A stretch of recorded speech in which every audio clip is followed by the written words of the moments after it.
بسم الله الرحمن الرحيم الرحمن علم القرآن خلق الإنسان علمه البيان الشمس والقمر بحسبان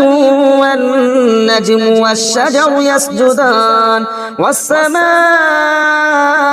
رفعها ووضع الميزان ألا تطغوا في الميزان وأقيموا الوزن بالقسط ولا تخسروا الميزان والأرض وضعها للأنام فيها فاكهة والنخل ذات الأكمام والحب ذو العصف والريحان فبأي آلاء ربكما تكذبان خلق الإنسان من صلصال كالفخار وخلق الجان من مارج من نار فبأي آلاء ربكما تكذبان رب المشرقين ورب المغربين فبأي آلاء ربكما تكذبان مرج البحرين يلتقيان بينهما برزخ لا يبغيان فبأي آلاء ربكما تكذبان يخرج منهما اللؤلؤ والمرجان فبأي آلاء ربكما تكذبان وله الجوار المنشآت في البحر كالأعلام فبأي آلاء ربكما تكذبان كل من عليها فان ويبقى وجه ربك ذو الجلال والإكرام فبأي آلاء ربكما تكذبان يسأله من في السماوات والأرض كل يوم هو في شأن فبأي آلاء ربكما تكذبان سنفرغ لكم أيها الثقلان فبأي آلاء ربكما تكذبان يا معشر الجن والإنس إن استطعتم أن تنفذوا من أقطار السماوات والأرض فانفذوا لا تنفذون إلا بسلطان فبأي آلاء ربكما تكذبان يرسل عليكما شباظ من نار ونحاس فلا تنتصران فبأي آلاء ربكما تكذبان فإذا انشقت السماء فكانت وردة كالدهان فبأي آلاء ربكما تكذبان فيومئذ لا يسأل عن ذنبه إنس ولا جان فبأي آلاء ربكما تكذبان يعرف المجرمون بسيماهم فيؤخذ بالنواصي والأقدام فبأي آلاء ربكما تكذبان هذه جهنم التي يكذب بها المجرمون يطوفون بينها وبين حميم آن فبأي آلاء ربكما تكذبان ولمن خاف مقام ربه جنتان فبأي آلاء ربكما تكذبان ذواتا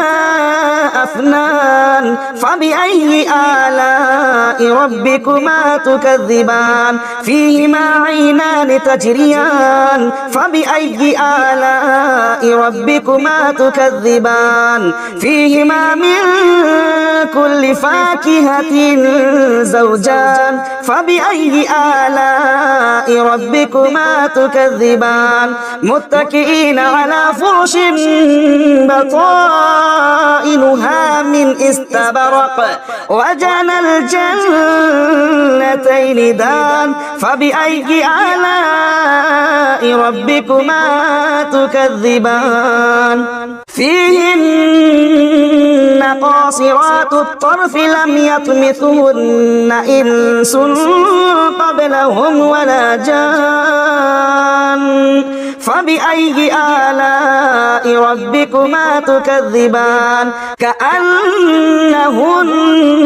الياقوت والمرجان فبأي آلاء ربكما تكذبان هل جزاء الإحسان إلا الإحسان فبأي آلاء ربكما تكذبان ومن دونهما جنتان فبأي آلاء ربكما تكذبان مدهامتان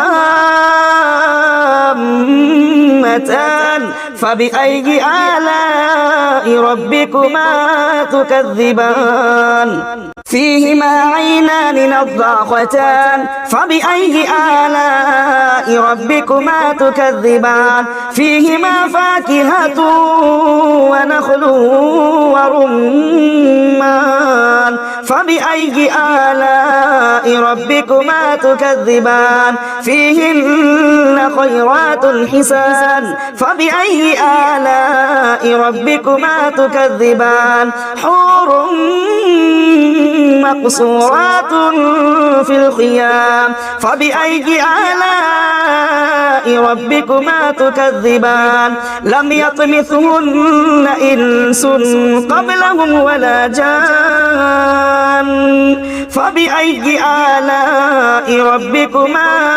تكذبان متكئين على رفرف خضر وعبقري حسان فبأي آلاء ربكما تكذبان تبارك اسم ربك ذي الجلال والإكرام بسم الله الرحمن الرحيم ياسين والقرآن الحكيم إنك لمن المرسلين على صراط مستقيم تنزيل العزيز الرحيم لتنذر قوما ما أنذر آباؤهم فهم غافلون لقد حق القول على أكثرهم فهم لا يؤمنون إنا جعلنا في أعناقهم أغلالا فهي إلى الأذقان فهم مقمحون وجعلنا من بين أيديهم سدا ومن خلفهم سدا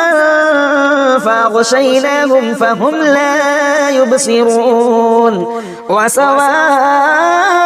عليهم أأنذرتهم أم لم تنذرهم لا يؤمنون إنما تنذر من اتبع الذكر وخشي الرحمن بالغيب فبشره بمغفرة وأجر كريم إنا نحن نحيي الموتى ونكتب ما قدموا وآثارهم وكل شيء أحصيناه في إمام مبين واضرب لهم مثلا أصحاب القرية إذ جاءها المرسلون إذا أرسلنا إليهم اثنين فكذبوهما فعززنا بثالث فقالوا إنا إليكم مرسلون قالوا ما أنتم إلا بشر مثلنا وما أنزل الرحمن من شيء إن أنتم إلا تكذبون قالوا ربنا يعلم إنا إليكم لمرسلون وما علينا إلا البلاغ المبين قالوا إنا تطيرنا بكم لئن لم تنتهوا لنرجمنكم وليمسنكم منا عذاب أليم قالوا طائركم معكم أئن ذكرتم بل أنتم قوم مسرفون وجاء من أقصى المدينة رجل يسعى قال يا قوم اتبعوا المرسلين اتبعوا من لا يسألكم أجرا وهم مهتدون وما لي لا أعبد الذي فطرني وإليه ترجعون أأتخذ من دونه آلهة إن يردني الرحمن بضر لا تغن عني شفاعتهم شيئا ولا ينقذون إني إذا لفي ضلال مبين إني آمنت بربكم فاسمعون قيل ادخل الجنة قال يا ليت قومي يعلمون بما غفر لي ربي وجعلني من المكرمين وما أنزلنا على قومه من بعده من جند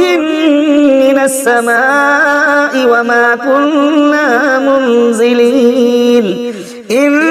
كانت إلا صيحة واحدة فإذا هم خامدون يا حسرة على العباد ما يأتيهم من رسول إلا كانوا به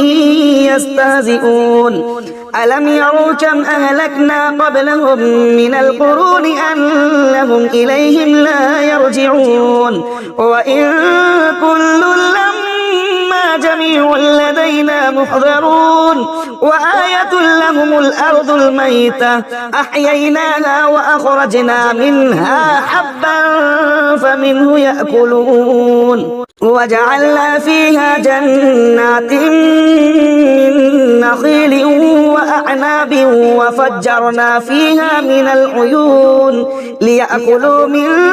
ثمره وما عملته أيديهم أفلا يشكرون سبحان الذي خلق الأزواج كلها مما تنبت الأرض ومن أنفسهم ومما لا يعلمون وآية لهم الليل نسلخ منه النهار فإذا هم مظلمون والشمس تجري لمستقر لها ذلك تقدير العزيز العليم والقمر قدرناه منازل حتى عاد كالعرجون القديم لا الشمس ينبغي لها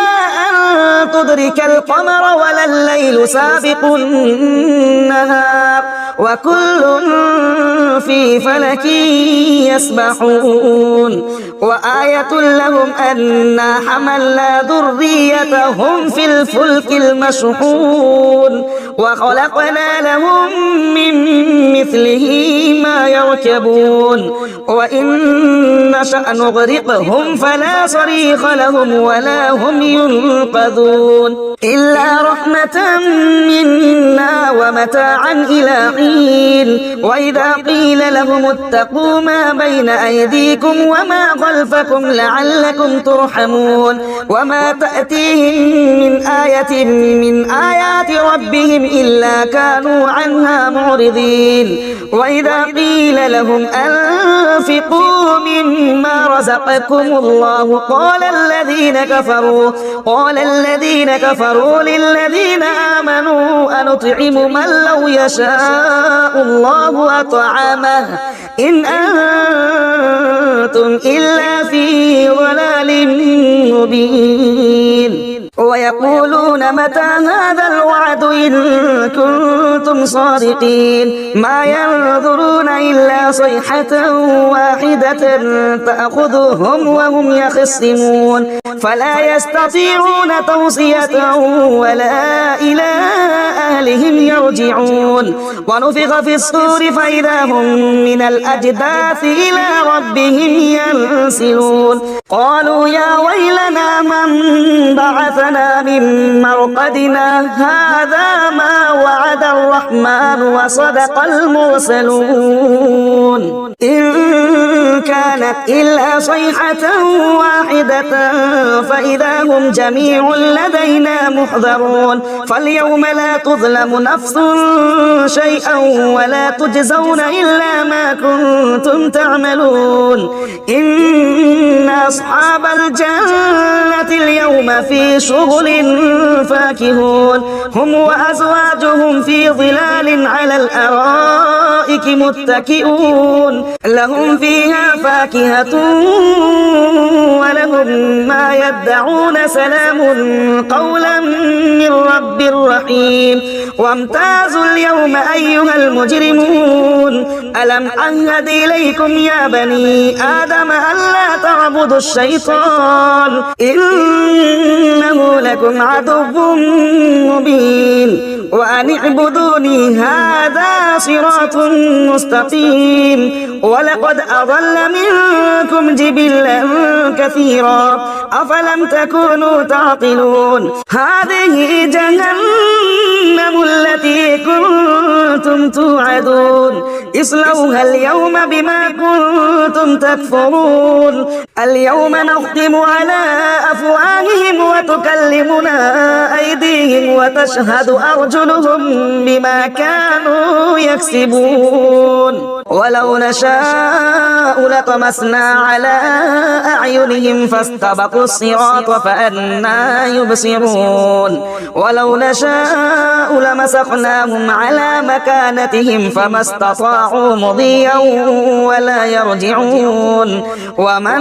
نعمره ننكسه في الخلق أفلا يعقلون وما علمناه الشعر وما ينبغي له إن هو إلا ذكر وقرآن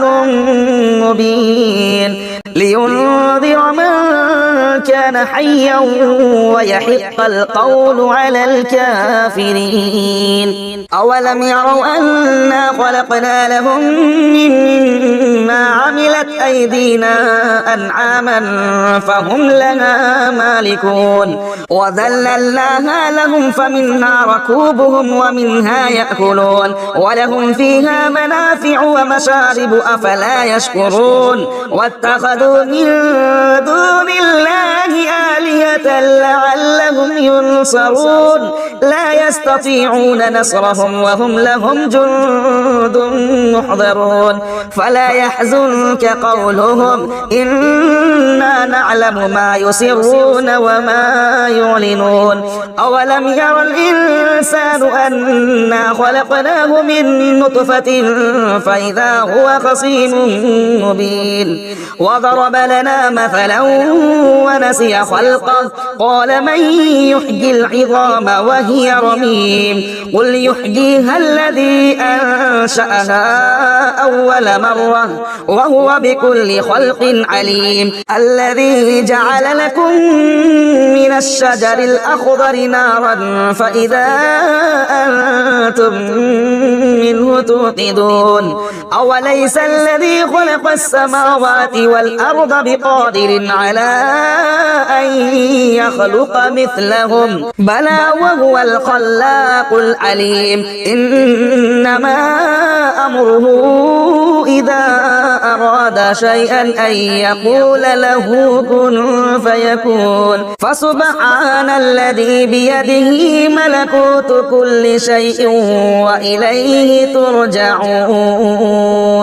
بسم الله الرحمن الرحيم إذا وقعت الواقعة ليس لوقعتها كاذبة خافضة رافعة إذا رجت الأرض رجا وبست الجبال بسا فكانت هباء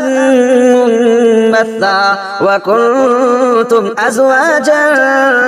ثلاثة فأصحاب الميمنة ما أصحاب الميمنة وأصحاب المشأمة ما أصحاب المشأمة والسابقون السابقون أولئك المقربون في جنات النعيم ثلة من الأولين وقليل من الآخرين على سرر موضونة متكئين عليها متقابلين يطوف عليهم بلدان مخلدون بأكواب وأباريق وكأس من معين لا يصدعون عنها ولا ينزفون وفاكهة مما يتخيرون ولحم طير مما يشتهون وحور عين كأمثال اللؤلؤ المكنون جزاء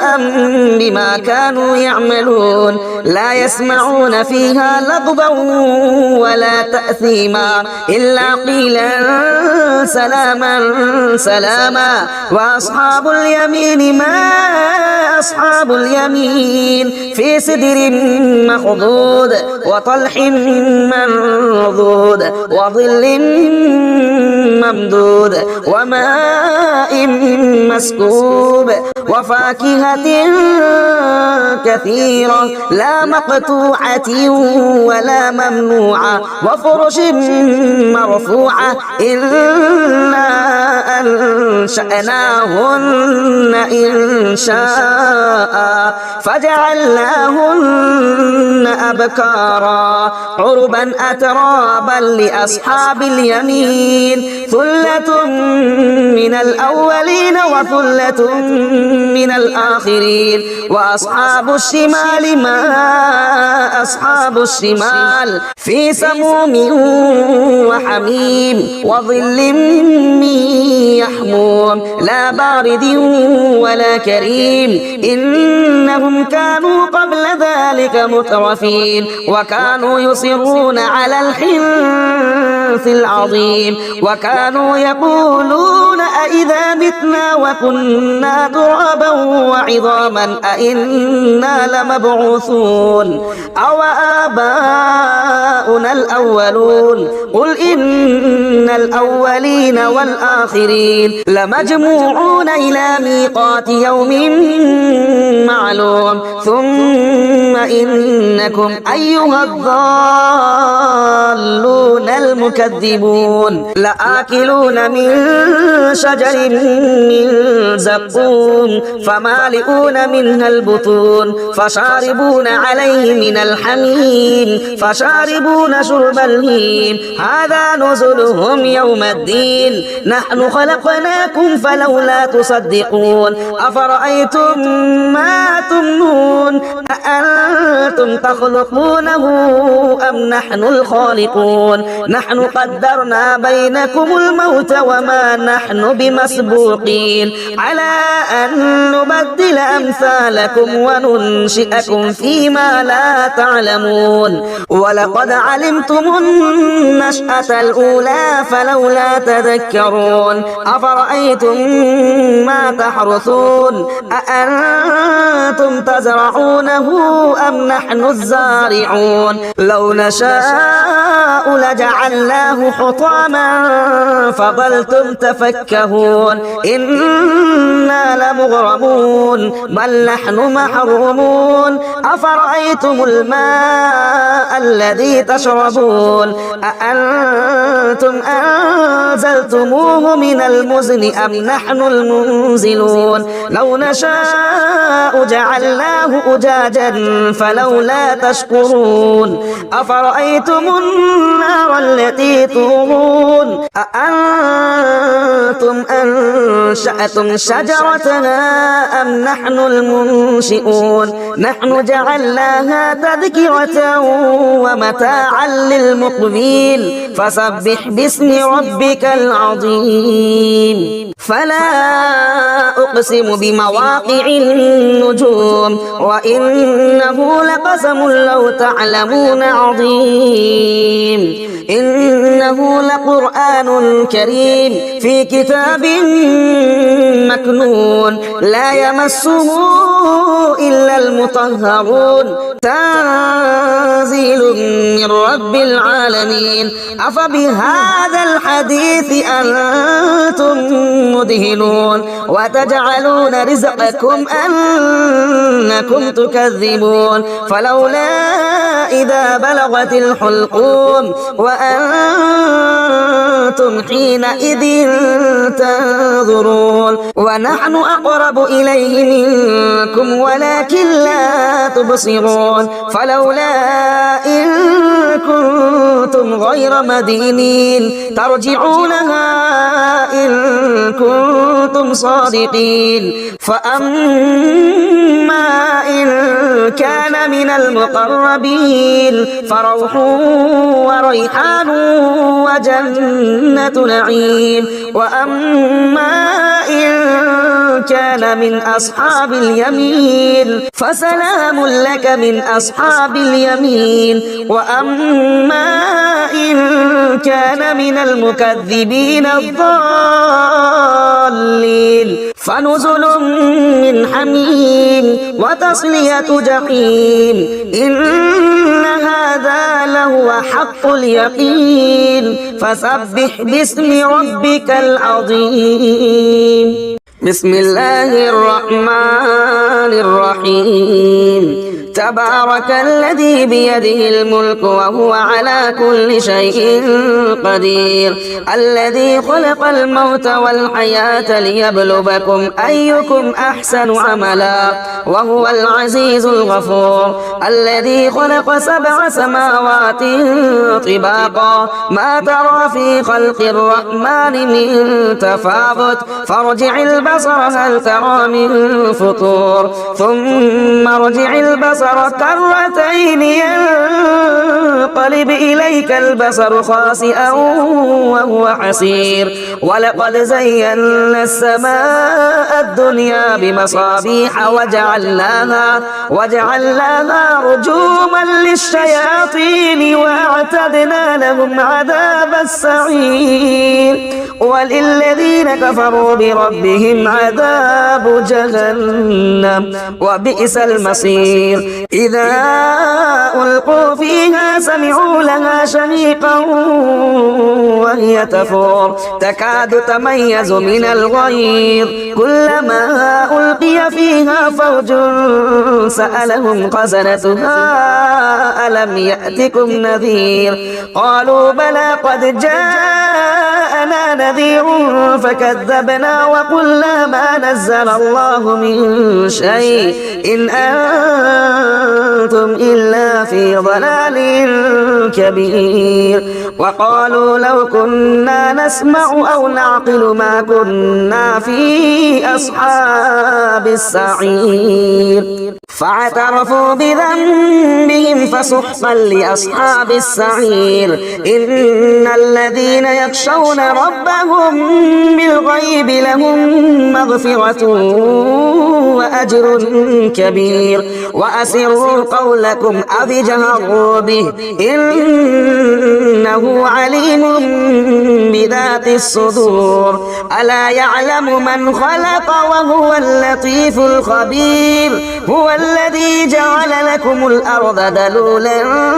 فامشوا في مناكبها وكلوا من رزقه وإليه النشور أأمنتم من في السماء أن يخسف بكم الأرض فإذا هي تمور أم أمنتم من في السماء أن يرسل عليكم حاصبا فستعلمون كيف نذير ولقد كذب الذين من قبلهم فكيف كان نكير أولم يروا إلى الطير فوقهم صافات ويقبض ما يمسكهن إلا الرحمن إنه بكل شيء بصير أمن هذا الذي هو جند لكم ينصركم من دون الرحمن إن الكافرون إلا في غرور أمن هذا الذي يرزقكم إن أمسك رزقه بل لجوا في عتو ونفور أفمن يمشي مكبا على وجهه أهدى أمن يمشي سويا على صراط مستقيم قل هو الذي أنشأكم وجعل لكم السمع والأبصار والأفئدة قليلا ما تشكرون قل هو الذي ذرأكم في الأرض وإليه تحشرون ويقولون متى هذا الوعد إن كنتم صادقين قل إنما العلم عند الله وإنما أنا نذير مبين فلما رأوه زلفة سيئت وجوه الذين كفروا وقيل هذا الذي كنتم به تدعون قل أرأيتم إن أهلكني الله ومن معي أو رحمنا فمن يجير الكافرين من عذاب أليم قل هو الرحمن وآمنا به وعليه توكلنا فستعلمون من هو في ضلال مبين قل أرأيتم إن أصبح ماؤكم غورا فمن يأتيكم بماء معين